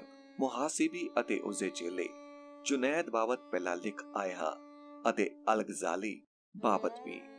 ਇਹ ਤਿੰਨੇ ਬਗਦਾਦ ਕੇਂਦਰ ਦੇ ਪ੍ਰਸਿੱਧ ਸੂਫੀ ਵਿਦਵਾਨ ਸਨ। ਅਬੂ ਯਜ਼ੀਦ ਬਿਸਦਾਮੀ ਮ੍ਰਿਤਿੂ 875 ਜਿਸ ਨੇ ਕਿ ਸ਼ਾਸ਼ੀਆਤ ਨਾਮੀ ਗ੍ਰੰਥ ਲਿਖਿਆ ਹੈ, ਸੂਫੀ ਮਤ ਦੇ ਨਿਰਮਾਣ ਫਨਾ ਦਾ ਸਿਧਾਂਤ ਨਿਰਮਾਤਾ ਹੈ। ਅਲ-ਹਾਕਿਮ ਅਲ-ਤਿਰਮਿਜ਼ੀ ਮ੍ਰਿਤਿੂ 893 ਨੇ ਇੱਕ ਗ੍ਰੰਥ ਖਾਤਮੁਲ ਔਲੀਆ ਲਿਖਿਆ ਸੀ, ਜੋ ਕਿ ਹੁਣ ਅਲੋਪ ਹੋ ਚੁੱਕਾ ਹੈ ਅਤੇ ਇਸ ਵਿੱਚ ਉਸਨੇ ਇਹ ਸਿਧਾਂਤ ਨਿਰਮਿਤ ਕੀਤਾ ਸੀ ਕਿ ਜਿਵੇਂ ਹਜ਼ਰਤ ਮੁਹੰਮਦ ਖਾਤਮੁਲ ਮੁਰਸਲੀਨ ਸੀ ਅਥਵਾ ਪੈਗੰਬਰਾਂ ਦੀ ਮੋਹਰ, ਇਉਂ ਹੀ ਸੰਤ ਅਤੇ ਬ੍ਰਹਮ ਗਿਆਨੀ ਵੀ ਪਾਰ ਬ੍ਰਹਮ ਦੇ ਸਥਾਪਿਤ ਕੀਤੇ ਹੋਏ ਹਨ। ਇਸੇ ਸਿਧਾਂਤ ਨੂੰ ਪਿੱਛੋਂ ਮਹਾਨ ਚਿੰਤਕ ਇਬਨ ਅਰਬੀ ਨੇ ਵਿਸਤਾਰਿਤ ਕਰਕੇ ਆਪਣੇ ਆਪ ਨੂੰ ਖਾਤਮੁਲ ਔਲੀਆ ਹੋਣ ਦਾ ਦਾਅਵਾ ਕੀਤਾ ਅਤੇ ਅਕਮੁਲ ਉਲ ਇਨਸਾਨ ਦਾ ਮਹਾਨ ਗੌਰਵਮਈ ਸਿਧਾਂਤ ਨਿਰਮਿਤ ਕੀਤਾ, ਜਿਸ ਤੋਂ ਪ੍ਰਭਾਵਿਤ ਹੋ ਕੇ ਜਰਮਨ ਫਿਲਾਸਫਰ ਨੀਟਸ਼ੇ ਨੇ ਸੁਪਰਮੈਨ ਦੇ ਸਿਧਾਂਤ ਦਾ ਪ੍ਰਚਾਰ ਕੀਤਾ। ਇਹੋ ਸਿਧਾਂਤ ਹੈ ਜਿਸ ਦਾ ਗੁਰੂ ਅਰਜਨ ਦੇਵ ਜੀ ਦੀ ਸੁਖਮਨੀ ਦੀਆਂ ਸੰਤ ਅਤੇ ਬ੍ਰਹਮ ਗਿਆਨੀ ਦੀਆਂ ਅਸ਼ਟਪਦੀਆਂ ਦੇ ਪਦਿਆਂ ਵਿੱਚ ਵਰਣਨ ਹੈ। ਨਾਨਕ ਬ੍ਰਹਮ ਗਿਆਨੀ ਆ ਪਰਮੇਸ਼ਰ, ਸੰਤ ਕੀ ਨਿੰਦਾ ਨਾਨਕਾ, ਬਹੁਰ ਬਹੁਰ ਅਵਤਾਰ। ਇਹ ਅਕਮਲ ਉਲ ਇਨਸਾਨ ਦਾ ਸਿਧਾਂਤ ਹੀ ਹੈ, ਜਿਸ ਨੂੰ ਗੁਰੂ ਗੋਬਿੰਦ ਸਿੰਘ ਜੀ ਨੇ ਖਾਲਸਾ ਸਿਧਾਂਤ ਦਾ ਨਾਮ ਦਿੱਤਾ ਅਤੇ ਕਿਹਾ ਕਿ ਖਾਲਸਾ ਮੇਰੋ ਰੂਪ ਹੈ ਖਾਸ, ਖਾਲਸੇ ਮੈਂ ਹੂੰ ਕਰੋ ਨਿਵਾਸ। ਅਬੁਲ ਨਸਰ ਅਲ ਸਰਾਜ, ਮ੍ਰਿਤਿੂ 999। ਸੂਫੀ ਮਤ ਦੀ ਪ੍ਰਾਚੀਨ ਪੁਸਤਕ ਅਲੂਮਾ ਦਾ ਕਰਤਾ ਅਬੂ ਤਾਲਿਬ ਮੱਕੀ, ਮ੍ਰਿਤਿੂ 996। ਕਤੂਬੁਲ ਕਲੂਤ ਦਾ ਕਰਤਾ ਅਬੂ ਅਬਦੁਰ ਰਹਿਮਾਨ ਅਲ ਸੁਲਮਾਨੀ, ਮ੍ਰਿਤਿੂ 1021। ਤਬਕਾਤੁਲ ਸੂਫੀਨ ਦਾ ਕਰਤਾ, ਜਿਸ ਦੇ ਆਧਾਰ ਉੱਤੇ ਜਾਮੀ ਨੇ ਨਫਾਤੁਲ ਨਫਿਸ 1492 ਨਾਮੀ ਗ੍ਰੰਥ ਰਚਿਆ। ਗ੍ਰੰਥ ਮਿਨਾਜ਼ੁਲ ਸ਼ਾਇਰੀਨ ਦਾ ਕਰਤਾ ਅਬਦੁਲ ਅਲ ਅੰਸਾਰੀ, ਪ੍ਰਸਿੱਧ ਪੀਰ ਅੰਸਾਰੀ, ਮ੍ਰਿਤਿੂ 1088। ਇਹ ਸਾਰੇ ਮਹਾਨ ਭਾਵ ਬਗਦਾਦ ਕੇਂਦਰ ਨਾਲ ਹੀ ਸੰਬੰਧਿਤ ਸਨ। 15ਵੀਂ ਸਦੀ ਤੋਂ ਸੂਫੀ ਮਤ ਦਾ ਉਤਾਰ ਆਰੰਭ ਹੁੰਦਾ ਹੈ, ਪਰ ਅਜੋਕੇ ਸਮਿਆਂ ਤੱਕ ਸੂਫੀ ਅਨੁਯਾਈ ਰਾਜ ਸਮਾਜ ਵਿੱਚ ਜਿਉਂਦੀ ਜਾਗਦੀ ਸੱਤਾ ਹਨ। 17ਵੀਂ ਸਦੀ ਵਿੱਚ ਮੁਗਲ ਸ਼ਹਿਨਸ਼ਾਹ ਸ਼ਾਹਜਹਾਂ ਦੇ ਪੁੱਤਰ ਦਾਰਾ ਸ਼ਿਕੋ ਨੇ ਮਜਮਹ ਉਲ ਬਹਿਰੀਨ ਨਾਮੀ ਫਾਰਸੀ ਦਾ ਗ੍ਰੰਥ ਲਿਖਿਆ, ਜਿਸ ਵਿੱਚ ਇਹ ਸਿੱਧ ਕੀਤਾ ਕਿ ਸੂਫੀ ਮਤ ਦੇ ਸਿਧਾਂਤ ਉਪਨਿਸ਼ਦਾਂ ਦੇ ਅਧਿਆਤਮਵਾਦ ਅਤੇ ਅਦੈਤਵਾਦ ਦਾ ਪ੍ਰਤੀਬਿੰਬ ਹੀ ਹਨ। ਔਰੰਗਜ਼ੇਬ ਨੇ ਦਾਰਾ ਸ਼ਿਕੋ ਨੂੰ ਇਹੋ ਦੋਸ਼ ਥਾਪ ਕੇ ਮਰਵਾ ਦਿੱਤਾ ਸੀ। ਸੈਯਦ ਮੁਹੰਮਦ ਅਲ ਸਨੂਸੀ 1791 ਤੋਂ 1859 ਨੇ ਇੱਕ ਸ਼ਸਤਰਧਾਰੀ ਸੰਘ ਸੂਫੀਆਂ ਦਾ ਸਥਾਪਿਤ ਕੀਤਾ, ਜਿਸ ਦੀ ਪ੍ਰੇਰਨਾ ਉਸਨੇ ਗੁਰੂ ਗੋਬਿੰਦ ਸਿੰਘ ਜੀ ਦੇ ਖਾਲਸੇ ਪੰਥ ਤੋਂ ਹੀ ਲਈ ਜਾਪਦੀ ਹੈ। ਜਦੋਂ ਕਿ ਸਿੱਖ ਰਾਜ ਦੇ ਵਿਰੁੱਧ ਹਿੰਦੁਸਤਾਨ ਦੇ ਮੁਸਲਮਾਨ ਵਹਾਬੀ ਸੈਯਦ ਮੁਹੰਮਦ ਆਦਿ ਅਰਬ ਅਤੇ ਹੋਰ ਮੁਸਲਿਮ ਦੇਸ਼ਾਂ ਵਿੱਚ ਜਾ ਕੇ ਗੋਂਦਾਂ ਗੁੱਦਦੇ ਹੁੰਦੇ ਸਨ ਅਤੇ ਜਿਨ੍ਹਾਂ ਗੋਂਦਾਂ ਦਾ ਸਿੱਟਾ ਨੌਸ਼ਹਿਰੇ ਦਾ ਜਿਹਾਦ ਦੇ ਰੂਪ ਵਿੱਚ ਪ੍ਰਗਟਿਆ। ਜਦੋਂ ਅਕਾਲੀ ਫੂਲਾ ਸਿੰਘ ਨੇ ਸ਼ਹੀਦੀ ਪ੍ਰਾਪਤ ਕੀਤੀ, ਸਨੂਸੀਆਂ ਨੇ ਪਿਛਲਰੇ 2 ਵਿਸ਼ਵ ਵਿਆਪੀ ਯੁੱਧਾਂ ਵਿੱਚ ਵਰਣਨਯੋਗ ਭਾਗ ਲਿਆ ਹੈ। ਸ਼ੇਖ ਮੁਹੰਮਦ ਅਮੀਨੁਲ ਕੁਰਦੀ, ਮ੍ਰਿਤਿੂ 1914 ਨੇ ਤਨਵੀਰੁਲ ਕੁਲੂਤ ਨਾਮੀ ਗ੍ਰੰਥ ਸੂਫੀ ਮਤ ਉੱਤੇ ਚਲਿਤ ਸਦੀਆਂ ਵਿੱਚ ਲਿਖਿਆ ਹੈ, ਜਿਸ ਵਿੱਚ ਸੂਫੀਆਂ ਦੀ ਸ਼ਕਤੀ ਚੱਕਰਾਂ ਦਾ ਵਿਸਤਾਰ ਦਿੱਤਾ ਹੈ। ਜਿਵੇਂ ਕਿ ਪ੍ਰਾਚੀਨ ਯੋਗ ਦੇ ਗ੍ਰੰਥਾਂ ਵਿੱਚ ਮੂਲਾਧਾਰ ਚੱਕਰ, ਸਵਾਮੀ ਮਿਸ਼ਠਾਨ, ਮਣੀਪੁਰ ਆਦਿ ਵਰਣਿਤ ਹਨ। ਕਲਬ, ਰੂਹ, ਸਿਰੁਰ ਤੇ ਖਫੀ, ਇਹ 4 ਸ਼ਕਤੀ ਚੱਕਰ ਸੂਫੀ ਮਤ ਦੇ ਹਨ, ਜਿਨ੍ਹਾਂ ਵਿੱਚ ਸਿਰੁਰ ਉਹ ਪਦਵੀ ਹੈ ਜਦੋਂ ਕਿ ਸੂਫੀ ਨੂੰ ਅੰਤਰ ਆਤਮਿਕ ਅਨੁਭਵ ਪ੍ਰਕਾਸ਼ਿਤ ਹੋ ਜਾਂਦਾ ਹੈ। ਗੁਰੂ ਗੋਬਿੰਦ ਸਿੰਘ ਜੀ ਦਾ ਆਪਣੇ ਗੁਰੂ ਪਿਤਾ ਬਾਰੇ ਇਹ ਵਾਕ ਕਿ ਉਹਨਾਂ ਨੇ ਸੀਸ ਦਿਆ ਪਰ ਸਿਰੁਰ ਨਾ ਦਿਆ, ਇਸੇ ਸ਼ਕਤੀ ਵੱਲ ਹੀ ਸੰਕੇਤ ਕਰਦਾ ਹੈ। 5ਵਾਂ, ਸੂਫੀ ਮਤ ਦੇ ਸਿਧਾਂਤਾਂ ਅਤੇ ਸਾਧਨਾਂ ਦਾ ਸਾਡੇ ਆਤਮਿਕ ਜੀਵਨ ਅਤੇ ਸਮੱਸਿਆਵਾਂ ਨਾਲ ਕੀ ਸੰਬੰਧ ਹੈ। ਮਨੁੱਖ ਆਤਮਿਕ ਓਜ ਦੀ ਪ੍ਰਤਿਭਾ ਪੂਰਤ ਤਰੰਗ ਅਤੇ ਇਸਲਾਮੀ ਵਿਚਾਰਧਾਰਾ ਦੀ ਇਹ ਉੱਚ ਪ੍ਰਣਾਲੀ ਸਾਡੇ ਆਧੁਨਿਕ ਸਮਿਆਂ ਲਈ ਕੀ ਅਰਥ ਰੱਖਦੀ ਹੈ ਅਤੇ ਕੀ ਸੁਨੇਹਾ ਦਿੰਦੀ ਹੈ। ਸੂਫੀ ਮਤ ਦੇ ਸਿਧਾਂਤ ਅਤੇ ਸਾਧਨ ਮਨੁੱਖ ਦੀ ਆਤਮਾ ਦੇ ਪਰਮਾਤਮਾ ਤੱਕ ਪਹੁੰਚਣ ਅਤੇ ਉਸ ਵਿੱਚ ਲੀਨ ਹੋਣ ਦੀ ਆਕਾਂਸ਼ਾ ਦਾ ਹੀ ਸਿੱਟਾ ਹਨ ਅਤੇ ਇਹ ਆਦਰਸ਼ ਐਸਾ ਸਵੱਛ ਹੈ ਕਿ ਕੋਈ ਦੇਸ਼ ਕਾਲ ਅਜਿਹਾ ਨਹੀਂ ਹੋ ਸਕਦਾ ਜਿੱਥੇ ਕਿਸੇ ਨਾ ਕਿਸੇ ਰੂਪ ਵਿੱਚ ਇਹ ਆਦਰਸ਼ ਮਨੁੱਖ ਦੀ ਆਤਮਾ ਨੂੰ ਆਕਰਸ਼ਿਤ ਨਾ ਕਰਦਾ ਰਹੇ। ਵਿਸ਼ੇਸ਼ ਕਰਕੇ ਵਰਤਮਾਨ ਕਾਲ ਵਿੱਚ ਜਦੋਂ ਕਿ ਸੰਸਾਰ ਭਰ ਦੇ ਨਰ ਨਾਰੀ ਵਿਸ਼ਵ ਵਿਆਪੀ ਉਪਰਤਲੀ ਯੁੱਧਾਂ ਤੋਂ ਸਥਿਰ ਪਾ ਕੇ ਕਿਸੇ ਸਥਿਰ ਸ਼ਾਂਤੀ ਅਤੇ ਪਰਸਪਰ ਮੈਤਰੀ ਦੀ ਢੂੰਡ ਵਿੱਚ ਹਨ ਅਤੇ ਇਸੇ ਭਾਲ ਵਿੱਚ ਹਨ ਕਿ ਸ਼ਾਂਤੀ ਅਤੇ ਮੈਤਰੀ ਦੀਆਂ ਨੀਹਾਂ ਉਸਾਰਨ ਲਈ ਕੋਈ ਸਦੀਵੀ ਕੀਮਤਾਂ ਲੱਭ ਪੈਣ। ਇਸ ਮੰਤਵ ਲਈ ਸੂਫੀ ਮਤ ਦਾ ਅਧਿਐਨ ਲਾਭਕਾਰੀ ਹੋ ਸਕਦਾ ਹੈ, ਕਿਉਂ ਜੋ ਇਹ ਕੀਮਤਾਂ ਅਤੇ ਇਹ ਸ਼ਾਂਤੀ ਅਤੇ ਮੈਤਰੀ ਦੀ ਚਾਹ ਹੀ ਤਾਂ ਸੂਫੀ ਮਤ ਦੇ ਪੰਡਤਾਂ ਅਤੇ ਸੰਤਾਂ ਦੀ ਮੁੱਢਲੀ ਪ੍ਰੇਰਨਾ ਸੀ। ਇੱਕ ਹੋਰ ਗੱਲੋਂ ਵੀ ਸੂਫੀ ਮਤ ਦੇ ਮਹਾਨ ਸਾਹਿਤ ਦਾ ਪਠਨ ਪਾਠਨ ਭਾਰਤ ਵਾਸੀਆਂ ਤੇ ਸਿੱਖਾਂ ਲਈ ਖਾਸ ਕਰਕੇ ਲਾਭਵੰਦ ਹੋ ਸਕਦਾ ਹੈ। ਸਿੱਖ ਮਤ ਦੀ ਵਿਚਾਰਧਾਰਾ, ਇਸ ਦੇ ਸਿਧਾਂਤ ਅਤੇ ਇਸ ਦਾ ਵਿਕਾਸ ਆਰਿਆਈ ਆਤਮਾ ਦਾ ਆਤਮ ਫਲ ਅਤੇ ਰਸ ਹਨ। ਸਿੱਖ ਮਤ ਅਤੇ ਇਸ ਦੇ ਸਿਧਾਂਤਾਂ ਦੀ ਵਿਆਖਿਆ ਪੜਚੋਲ ਦੇ ਜਿਤਨੇ ਯਤਨ ਹੁਣ ਤੱਕ ਹੋਏ ਹਨ, ਉਹ ਇਹ ਮਿੱਥ ਕੇ ਹੋਏ ਹਨ ਕਿ ਇਹ ਮਤ ਬੀਤ ਚੁੱਕੇ ਹਿੰਦੂ ਮਤ ਸ਼ਾਸਤਰਾਂ ਦਾ ਆਧੁਨਿਕ ਰੂਪ ਹੈ। ਇਹੋ ਕਾਰਨ ਹੈ ਕਿ ਸਿੱਖ ਮਤ ਦੇ ਅੰਦਰਲੇ ਬਾਹਰਲੇ ਪੜਚੋਲੀਆਂ ਅਤੇ ਪੰਡਤਾਂ ਦੇ ਸਿੱਟਿਆਂ ਤੇ ਸਿੱਖਾਂ ਦੀ ਰੂਹ ਵਿੱਚ ਅਮਿਟ ਮਤਭੇਦ ਚਿਰਾਂ ਤੋਂ ਤੁਰਿਆ ਆਉਂਦਾ ਹੈ। ਇਸ ਪਾਠ ਨੂੰ ਮਿਟਣ ਵਿੱਚ ਸੂਫੀ ਮਤ ਦਾ ਮਹਾਨ ਸਾਹਿਤ ਬਹੁਤ ਹੱਦ ਤੱਕ ਸਹਾਇਕ ਹੋ ਸਕਦਾ ਹੈ। ਕਈ ਅਭਿਪਰਾਇਆਜ ਅਤੇ ਖਿਆਲ, ਸਿਧਾਂਤ ਅਤੇ ਵਿਚਾਰ ਗੁਰੂ ਗ੍ਰੰਥ ਸਾਹਿਬ ਵਿੱਚ ਅਤੇ ਸਿੱਖਾਂ ਦੀ ਵਿਚਾਰ ਪ੍ਰਣਾਲੀ ਵਿੱਚ ਅਜਿਹੇ ਹਨ ਜਿਨ੍ਹਾਂ ਦੀ ਪੂਰੀ ਅਤੇ ਸੰਤੋਖਜਨਕ ਸਮਝ ਕੇਵਲ ਖੱਟ ਸ਼ਾਸਤਰ, ਚਤੁਰਵੇਦ, ਵਿਦਾਂਤ ਦੇ ਵਿਚਾਰਾਂ ਦੁਆਰਾ ਹੋ ਨਹੀਂ ਆਉਂਦੀ ਅਤੇ ਇਉਂ ਸ਼ੰਕਾ ਵਿਰਤੀ ਇਸੇ ਵਿਸ਼ੇ ਉੱਤੇ ਸ਼ਾਂਤ ਨਹੀਂ ਹੁੰਦੀ। ਗੁਰੂ ਪਦ ਦਾ ਸਿਧਾਂਤ ਗੁਰਬਾਣੀ ਵਿੱਚ ਜਿਨ੍ਹਾਂ 5-6 ਰੂਪਾਂ ਤੇ ਸੰਕੇਤਾਂ ਵਿੱਚ ਵਰਣਨ ਹੈ, ਉਸ ਦੀ ਅਸਾਡੀ ਜਾਚੇ ਵਧੇਰੇ ਸੋਝੀ ਪੈ ਸਕੇ ਜੇ ਬ੍ਰਾਹਮਣੀ ਮਤ ਦੇ ਅਵਤਾਰਵਾਦ ਦੇ ਸਿਧਾਂਤ ਨਾਲ ਸੂਫੀ ਮਤ ਦਾ ਹਕੀਕਤੁਲ ਮੁਹੰਮਦੀਏ ਅਤੇ ਮਹਾਯਾਨ ਤ੍ਰਿਕਾਇਆ ਦਾ ਗੂੜ ਸਿਧਾਂਤ ਵੀ ਜੋੜ ਦਿੱਤਾ ਜਾਵੇ। ਇਉਂ ਹੀ ਗੁਰੂ ਪਦ ਦੇ ਵਿਕਲੋਤਰੇ ਰੂਪਾਂਤਰਣ ਗੁਰੂ ਸਾਹਿਬ ਦੇ ਕਥਨੇ ਹੋਏ ਸਪਸ਼ਟ ਹੋ ਆਉਣ ਦੀ ਸੰਭਾਵਨਾ ਹੈ। ਇਵੇਂ ਹੀ ਸ਼ਬਦ ਦਾ ਸਿਧਾਂਤ ਜੋ ਗੁਰਬਾਣੀ ਵਿੱਚ ਵਰਣਨ ਹੈ, ਉਸ ਨੂੰ ਜੇ ਨਿਰਾ ਨਿਆਏ ਦਰਸ਼ਨ ਦਾ ਸ਼ਬਦ ਪ੍ਰਮਾਣ ਕਰਕੇ ਸਮਝੀਏ ਜਾਂ ਰਿਗਵੇਦ ਦੇ ਬਹੁਤ ਸਾਰੇ ਵਾਕ ਸਿਧਾਂਤ ਦਾ ਰੂਪਾਂਤਰਣ ਮਿਥੀਏ ਤਾਂ ਗੁਰੂ ਗ੍ਰੰਥ ਸਾਹਿਬ ਦੇ ਬਹੁਤ ਸਾਰੇ ਵਾਕ ਸ਼ਬਦ ਸਪਸ਼ਟ ਨਹੀਂ ਹੁੰਦੇ। ਨਵੀਨ ਅਫਲਾਤੂਨ ਵਾਦ ਦਾ ਲੋਗੋਸ ਦਾ ਸਿਧਾਂਤ, ਜਿਵੇਂ ਕਿ ਇਸ ਨੂੰ ਇਬਨੇ ਅਰਬੀ ਨੇ ਵਿਸਤਾਰ ਕੀਤਾ ਹੈ, ਵਿਚਾਰਿਆ ਅਤੇ ਨਿਆਏ ਦਰਸ਼ਨ ਵੇਦ ਦੇ ਸ਼ਬਦ ਨੂੰ ਸਮਝਣ ਵਿੱਚੋਂ ਹੀ ਅਜਿਹੇ ਗੁਰਵਾਕਾਂ ਦੀ ਪੂਰੀ ਸਮਝ ਪੈ ਸਕਦੀ ਹੈ। ਇਵੇਂ ਹੀ ਜਿਵੇਂ ਕਿ ਪਿੱਛੇ ਲਿਖ ਆਏ ਹਾਂ, ਖਾਲਸਾ ਸਿਧਾਂਤ ਦੀ ਸੰਪੂਰਨ ਰੂਪ ਰੇਖਾ ਭਾਰਤੀ ਵਿਚਾਰਧਾਰਾ ਦੀਆਂ ਬੀਤ ਚੁੱਕੀਆਂ ਸਦੀਆਂ ਵਿੱਚੋਂ ਲੱਭਣੀ ਕਠਿਨ ਸਗੋਂ ਅਸੰਭਵ ਹੈ। ਸੂਫੀ ਮਤ ਦਾ ਇਨਸਾਨੁਲ ਕਾਮਲ ਅਥਵਾ ਅਕੂ ਮਿਲਲ ਇਨਸਾਨ ਦਾ ਸਿਧਾਂਤ ਹੀ ਗੁਰੂ ਦੇ ਇਸ ਆਸ਼ੇ ਨੂੰ ਸਪਸ਼ਟ ਕਰ ਸਕਦਾ ਹੈ। ਅਕਾਲ ਚੈਨਲ ਦੇ YouTube ਚੈਨਲ ਅਕਾਲ ਆਡੀਓ ਬੁੱਕਸ ਦੇ ਤੁਸੀਂ ਸੁਣ ਰਹੇ ਸੀ ਲੇਖਕ ਸਰਦਾਰ ਕਪੂਰ ਸਿੰਘ ਜੀ ਦੀ ਲਿਖੀ ਹੋਈ ਕਿਤਾਬ ਰਾਜ ਕਰੇਗਾ ਖਾਲਸਾ ਅਤੇ ਹੋਰ ਨਿਬੰਧ ਦਾ 16ਵਾਂ ਅਧਿਆਇ ਸੂਫੀ ਮਤ ਦਾ ਨਿਕਾਸ ਤੇ ਵਿਕਾਸ।